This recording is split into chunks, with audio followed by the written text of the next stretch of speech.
ஆனா நீங்க கரண் ஜோஹரை சாச்சா சௌத்ரின்னு சொல்றீங்க. சார் இது என்னன்னா அது இப்போ நாம புரியுற மாதிரி சொல்றேன்.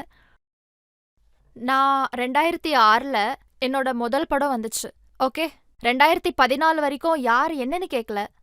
அப்போ நான் ரொம்ப பாவம், இவ ரொம்ப டேலண்டட், இவளுக்கு எதுவுமே கிடைக்க மாட்டேங்குது, அப்போ நான் எல்லாரை விட பாவமா இருந்தேன். அப்போ எப்பயாவது எங்கேயாவது கங்கனா மரியாதை இல்லாம பேசுவான்ட்டு நீங்க கேள்விப்பட்டிருக்கீங்களா? 2014 என்னோட படம் குயின் வரும்போது அப்போ நான் அன்ப்ரொஃபஷனல் அது இதுன்னு என்ன கார்னர் பண்ண ஆரம்பிச்சாங்க. அப்புறம் தனுவெட்ஸ் மனு வரும்போது பிளாக் பஸ்டர் ரெக்கார்ட்ஸ் எல்லாம் உடைக்கும் போது அதுக்கப்புறம் கேசஸ், சைக்கோ, இவ ரத்தம் குடிக்கிறவ, இவ ஒரு ஸ்டாக்கர், இவள ஜெயில போடுங்க, இவள இந்த மாதிரி திடீர்னு 10 வருஷத்துக்கு அப்புறம் எப்படி இவ்வளவு கெட்டவளாயிட்டா, இவ எப்படி திடீர்னு சைக்கோ விட்ச் ஆயிட்டா. சோ நீங்களே யோசிச்சு பாருங்க.